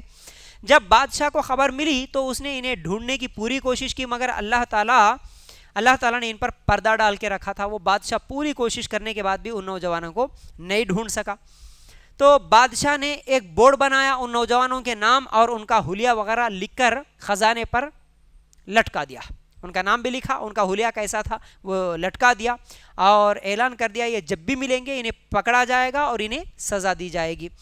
ایمان کی یہ تحریک کبھی تیزی کبھی سست چلتی رہی۔ ایک وقت آیا کہ وہاں کا بادشاہ مسلمان ہو گیا، یعنی اب وہ کیونکہ کافر تھا، لیکن کچھ دنوں کے بعد وہاں پر لوگ مسلمان ہو گئے، وہاں کا بادشاہ بھی مسلمان ہو گیا اور لوگ سب مسلمان ہو گئے۔ پھر ایک وقت آیا ان میں قیامت کے دن زندہ ہونے کے متعلق جھگڑا ہو گیا، یعنی جب وہ سب مسلمان ہو گئے تو مسلمان ہونے کے بعد آپس میں ایک مسئلے پہ بحث کر رہے تھے، یعنی قیامت کے دن سب کے سب کیسا اٹھتے بھائی، کیسا زندہ ہوتے، اللہ کیسا زندہ کرتا، اس طرح آپس میں جھگڑا کر رہے تھے۔ تو اس وقت بادشاہ نے اللہ سے دعا کی، کوئی ایسی نشانی اللہ تعالیٰ تو دکھا جس کی وجہ سے آخرت پر ہم سب کو اور ان تمام لوگوں کو یقین آ جائے۔ تب اللہ تعالیٰ اصحاب کہف کو نیند سے بیدار کرتا ہے۔ آپس میں مسلمان جھگڑ رہے، بادشاہ دعا کرا تو وہ جو سوئے ہوئے تھے اصحاب کہف 300 ان کو اللہ تعالیٰ اٹھاتا، بیدار کرتا۔ جب وہ بیدار ہوتے ہیں تو انہیں کچھ خبر نہیں تھی کہ وہ کتنے دن سوئے، ان کو نہیں معلوم تھا، سو گئے بس، سوئے جیسا ہم روزانہ ہم کیسا اٹھتے نیند سے، وہ بھی اٹھے، ان کو نہیں معلوم کتنے سال ہو گیا۔ اور انہوں نے بھوک محسوس کی تو ایک شخص کیا کرا، پیسے لے کے جا کے کہیں سے کچھ کھانا خریدنے کے لیے باہر نکلا۔ شہر میں جا کے وہ کھانا پیک کر لیا، آج جیسے ہوٹلس وغیرہ ہوتے اس زمانے میں بھی کچھ تو بھی تھا ان کا، کھانا لیا اور پیسے دینے لگا۔ تو جو پیسے لیا وہ پیسوں کو دیکھ کر حیران اور پریشان ہو گیا۔ کیوں پریشان ہو گیا؟ وہ پیسے کب کے تھے؟ 300 سال پہلے کے پیسے تھے۔ اگر آج بھی کوئی آ کے ہم لوگوں کو جو 4 سال پہلے بند ہوئے 100 کی نوٹ 1000 کی نوٹ لائے تو پریشان، ارے انہیں کون سے زمانے میں آ گیا، رہے اتنے سال کہاں سو کے آیا، انہیں ابھی پیدا ہوا کہ کیا، تو یہ پرانے پیسے لے کے آیا، یہ تو 300 سال پہلے کے پیسے لے کے آیا۔ اب وہاں پر کیا ہے، وہ پریشان ہو گیا اور اس نے کیا کیا کہ اس کو پکڑ بھی لیا، چھپ چھاپ کیا کیا، اس نے اسے پکڑ بھی لیا اور سمجھا کہ شاید یہ کوئی اس کو خزانہ ملا ہوں گا، کیونکہ پہلے کے پیسے لے کے آیا، بولے تو کہاں سے تو بھی خزانہ ملا ہوں گا، وہ پیسے لے کے آیا۔ اور پھر خزانہ جو ہوتا ہے وہ حکومت کا حق ہوتا ہے، اس لیے اسے پکڑ کے بادشاہ کے پاس لے کے گیا۔ بادشاہ نے کہاں سے کہ پرانے پیسے لے کے آیا، دیکھو بول کے لے کے گیا۔ جب بادشاہ اس کو پکڑ لیا اور اس کے بارے میں سوال کیا اور اس سے تحقیق کیا اور اسے معلوم کرا تو یہ وہی نوجوان تھا جس کا نام اس زمانے کا بادشاہ بورڈ پہ لکھا ہوا تھا، اور اس کا وہی حلیہ جو آج یہ آیا اس کا حلیہ معلوم ہوا۔ تو بہرحال بورڈ پر لکھا ہوا بھی اس کا نام تھا اور اس کے حلیے سے بھی وہ پہچان لیا۔ جب بادشاہ دوسرے لوگ انہیں لینے کے لیے غار تک پہنچے، اب وہ بولا کہ دیکھو میں اکیلا ہی نہیں ہوں، ہاں حقیقت میں وہ بورڈ پہ جو نام لکھے ہوئے ہیں وہ ہمارے ساتھی بھی ہے، اور یہ ہم وہی ہے جو بورڈ پہ لکھے ہوئے ہیں، اور ہمارے ساتھی کہاں ہیں، اور غار میں بھی ہے۔ تو اب وہاں تک سب بادشاہ اور اس زمانے کے لوگ بھی پہنچے ان کو دیکھنے کے لیے، اور اس شخص کو اندر بھیجا، جاؤ جا کے تمہارے اندر جتنے بھی ساتھی ہیں، تمہارے دوست ہیں، ان کو بلا کر لے کے آؤ، اب آپ کو کوئی خطرہ نہیں، یعنی کیونکہ اس زمانے میں بادشاہ ظالم تھا، تمہیں قتل کرنے کے لیے کوشش کر رہا تھا، لیکن اب ہم کیونکہ سب کے سب مسلمان بنے، تمہارے لیے کوئی خطرہ نہیں ہے، تمہیں کوئی نقصان نہیں ہوگا، جاؤ جا کے ان کو بھی بلا کے لے کے آؤ۔ مگر جیسے ہی وہ غار کے اندر داخل ہوا، اللہ تعالیٰ اس کو دوبارہ موت دے دیا، اب سب کے سب غار کے اندر مر گئے، پھر وہ واپس باہر نہیں آئے۔ یہ واقعہ بیان کر کے دراصل اللہ تعالیٰ مسلمانوں کو، کون سے، اب مکہ میں جو مسلمان ہیں ان مسلمانوں کو ہجرت کا سبق پڑھایا گیا کہ ہجرت شروع سے ہی اہل ایمان کا شیوا رہا، لہٰذا آپ کو بھی اپنے دین کی حفاظت کے لیے ہجرت کرنے کی تیاری شروع کرنا چاہیے۔ اب وہ دن آ رہے، اب اللہ تعالیٰ حکم دینے والا ہے تمہیں بھی مکہ چھوڑ کے مدینہ جانا ہے۔ دیکھو اللہ تعالیٰ مکے کے آخری دور میں جو صورتیں نازل کرا اس میں اللہ تعالیٰ یا تو مسلمانوں کو پہلے سے اشارہ دے رہا ہے ہجرت کو جانے کی، ہجرت پہ جانے کی، اپنے ایمان بچانے کی اشارے دے رہا، پہلے زمانے میں لوگ کیسے تھے ان کے واقعات بیان کر رہا، اور مسلمانوں کو تسلی بھی دے رہا، یہ ظلم کرنے والے پہلے بھی ایسا ظلم کرے تھے، اللہ کے رسول صلی اللہ علیہ وسلم کو بھی تسلی دے رہا. یہ سب وہ صورتیں ہیں جو مکہ میں نازل ہوئی ہے. تو یہاں پر اس صورت میں، اس واقعے میں ہمارے لیے 3 اہم سبق ہے. کیا ہے؟ ایک تو جن باتوں کا تعلق ایمان و عمل سے نہ ہو اس میں بحث کرنا جائز نہیں ہے. کیسے؟ سورہ کہف آیت نمبر 22. اب یہ پورا واقعہ سورہ کہف میں ہم کو مل جاتا ہے، سورہ کہف 9 سے لے کر 21 تک اگر ہم پڑھیں گے تو، جو کہ میں مختصر انداز میں آپ لوگوں کے سامنے پڑھ دیا، یعنی سمجھا دیا. تو اب 22 اگر ہم نکال کر دیکھیں گے تو اللہ تعالیٰ کیا بول رہا؟ قُل رَّبِّ أَعْلَمُ بِعِدَّتِهِم مَّا يَعْلَمُهُمْ إِلَّا قَلِيلٌ فَلَا تُمَارِ فِيهِمْ إِلَّا مِرَاءً ظَاهِرًا وَلَا تَسْتَفْتِ فِيهِم مِّنْهُمْ أَحَدًا. کہہ دیں میرا رب ان کی تعداد سے زیادہ واقف ہے، انہیں بہت تھوڑے لوگوں کے سوا کوئی نہیں جانتا، تو ان کے بارے میں سرسری بحث کے سوا بحث نہ کر، اور ان لوگوں میں سے کسی سے ان کے بارے میں فیصلہ طلب نہ کر. یعنی یہ نوجوان کتنے تھے اس کے بارے میں بحث مت کرو، اللہ بہتر جانتا. 3 تھے، 9 تھے، 8 تھے، 10 تھے، اللہ بہتر جانتا. اب وہ کتنے تھے بول کے بحث مت کرو. یہ پہلی چیز اللہ تعالیٰ ہم لوگوں کو بھی نصیحت کر رہا ہے کہ جس کا تعلق ایمان سے نہیں ہے، عمل سے نہیں ہے، اس کے بارے میں بحث مت کرو. آج بھی بہت سارے لوگ خالی فضول چیزیں لے کر بحث کرتے رہتے. جنت میں یہ ملتا کیا، جنت میں انٹرنیٹ رہتا کیا، جنت میں سگریٹ رہتا کیا پینے کے لیے. فضول بحث جس کا فائدہ نہیں. اور دوسری چیز کیا معلوم ہوا؟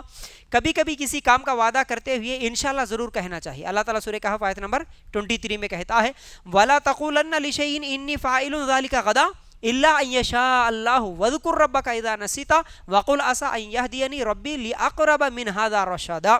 اور کسی چیز کے بارے میں ہرگز نہ کہہ کہ میں یہ کام کل ضرور کرنے والا ہوں مگر یہ کہ اللہ چاہے. یعنی کوئی بھی کام کرتے ہیں، ہاں ہم کل کر لیتے جی، کل جاتے جی، پرسوں کے دن آتے جی، ایسا نہیں، انشاءاللہ کرتے، انشاءاللہ. اور انشاءاللہ میں 2 طریقے کا انشاءاللہ ہوتا. آج انشاءاللہ کا اصل مطلب کیا ہو گیا؟ انشاءاللہ کون تو بھی بولا بولے تو انہیں پکا نہیں کرنے والا ہے، ایسا ہو گیا. نہیں، ہاں کل دے تو انشاءاللہ بولے تو انہیں دینے والا نہیں ہے میاں اس لیے انشاءاللہ بول رہا، ایسا ہو گیا. نہیں، اصل میں اللہ تعالیٰ انشاءاللہ کہیں کو بولا، کس لیے بول رہا؟ دینے کا، کرنے کا پکا ارادہ ہے وہ کام تب بولو انشاءاللہ. ہم اس کو مذاق بنا کے رکھ لیے، سمجھ رہے نا؟